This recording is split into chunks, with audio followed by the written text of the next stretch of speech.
तो फ्रेंड्स, आज हम लोग चेहरे के एक तिकोने की बात करेंगे जो कि खतरे वाली जगह है, जिसको कहते हैं डेंजर ट्रायंगल ऑफ फेस या ट्रायंगल ऑफ डेथ। यानी कि इस ट्रायंगल या तिकोनी जगह पे अगर कोई दिक्कत हो जाए तो इससे किसी किसी पर्सन में डेथ भी हो सकती है। बहुत कम होती है लेकिन हो सकती है। इसलिए इस एरिया को ट्रायंगल ऑफ डेथ भी कहते हैं। अब ये चेहरे में किस जगह होता है जहाँ पे दिक्कत को बड़े तरीके से निपटाना पड़ता है। अब ये ट्रायंगल होता है जिसमें कि ऊपरी होठ जो है वो बेस का काम करता है और नोज के साइड से, दोनों साइड से ये लैटरल का काम करता है। तो बेस और दो लैटरल्स मिलके एक ट्रायंगल यानी तिकोना बनाते हैं। इस तिकोने में ऊपरी होठ आ जाता है, नोज का ऊपरी हिस्सा आ जाता है और नोज का छेद जहाँ खुलता है उसको वेस्टिब्यूल कहते हैं। ये तीनों चीज मिलके ट्रायंगल बनाती हैं यानी तिकोना। इसको डेंजर ट्रायंगल ऑफ फेस कहते हैं या डेंजर ट्रायंगल ऑफ डेथ भी कोई कोई लोग कहते हैं। क्यों? क्योंकि इस एरिया से जो ब्लड होता है वो बाकी जगह का वेन्स का ब्लड हार्ट की तरफ जाता है, लेकिन इस एरिया से जो वेन्स जाती हैं उसमें उल्टा जाता है। उल्टा माने ब्रेन की तरफ। क्यों?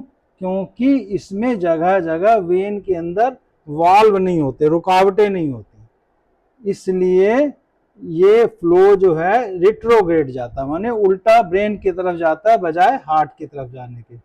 इसलिए जब भी इस एरिया में कोई इन्फेक्शन होता है तो वो इन्फेक्शन जो होता है वो बैक्टीरिया से होता है। वो बैक्टीरिया मेनली स्किन से आते हैं और वो बैक्टीरिया मेनली स्टेफिलोकाकस ऑरियस होते हैं। अब ये बैक्टीरिया जब ब्लड में जाते हैं तो बजाय हार्ट की तरफ जाने के उल्टा ब्रेन की तरफ जाने लगते हैं। वो ब्रेन की तरफ दो रास्तों से जाते हैं, या तो आंख से ऑप्थेल्मिक वेन आती है तो आंख के थ्रू जाते हैं ब्रेन में, या डायरेक्टली ये है डीप फेशियल वेन से जाते हैं। अब ब्रेन में कहाँ जाते हैं? ब्रेन में एक दो आंखों के बीच में जगह होती है, उसमें कैवर्नस साइनस होता है, यानी कि ब्रेन का भी ब्लड वहां आता है, ये वहीं पहुंच जाते हैं। तो ब्रेन के इस एरिया में वो इन्फेक्शन पहुंचा देते हैं जिससे कि ब्रेन में दिक्कत होने लगती है, और ब्रेन में दिक्कत होने से हर 3 में से एक पेशेंट की डेथ हो जाती है। इसलिए इस तिकोनी जगह को डेंजर एरिया फेस कहते हैं, जिसमें होंठ ऊपर वाला, जिसमें नोज की बाहरी दीवार और नोज के अंदर का वेस्टिब्यूल जिसमें कि नोज के अंदर बाल लगे होते हैं। इस तरह ये इस ट्रायंगुलर एरिया से ब्रेन में जाने का चांस होता है। इसकी वजह से क्या करना है? इसके लिए हमें ऊपरी होंठ को, नोज के डार्सम और जो वेस्टिब्यूल है उसको, और नेजोलेबियल ट्रायंगल यानी कि नाक और होठ के किनारे का हिस्सा, इस जगह पे इन्फेक्शन होने ही नहीं देना है, या होए तो उसको ब्रेन में जाने से रोकना है। अब इसके लिए क्या करना है कि अगर चेहरे के ऊपर, नोज के साइड्स में या लिप के ऊपर कहीं भी एक्नी है, पिंपल्स हैं, यानी मुहासे इसको हिंदी में कहते हैं, उसको दबाना नहीं चाहिए। उसको दबाने से बैक्टीरिया जो है, जो रस्सा बन जाता है उससे सीधे सीधे वेन में घुस जाते हैं और वेन से सीधे ब्रेन में जाने का चांस होता है। इसलिए कभी डार्सम ऑफ नोज यानी नोज के ऊपर या ऊपरी होंठ पे या नोज और लिप के कोने में कभी भी फुंसी फुड़िया हो तो उसको दबाना नहीं चाहिए, जिससे कि ब्रेन में जान के चांसेस ना रहें। और नोज के क्या बचाव करना है?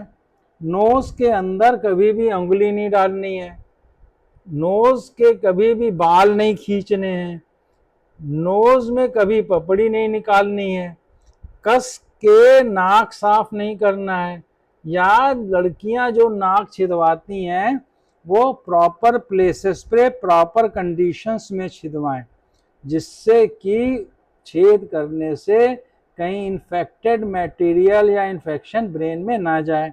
तो इस तरह हम लोग बचाव कर सकते हैं ब्रेन में इन्फेक्शन जाने से इस एरिया को। ये कंडीशंस बहुत इंपॉर्टेंट हैं। कस के नाक भी साफ नहीं करते, जब जुकाम होता है तो उसमें भी ये इन्फेक्शन हो सकता है। और नाक के अंदर लोग यूजली जो होती है कि बाल काटते हैं, तो अगर सीजर इन्फेक्टेड है तो उसकी टिप जो है वो नेल्स के वेस्टिब्यूल में लग जाती है, कई बार उससे इन्फेक्शन ट्रैवल कर जाता है।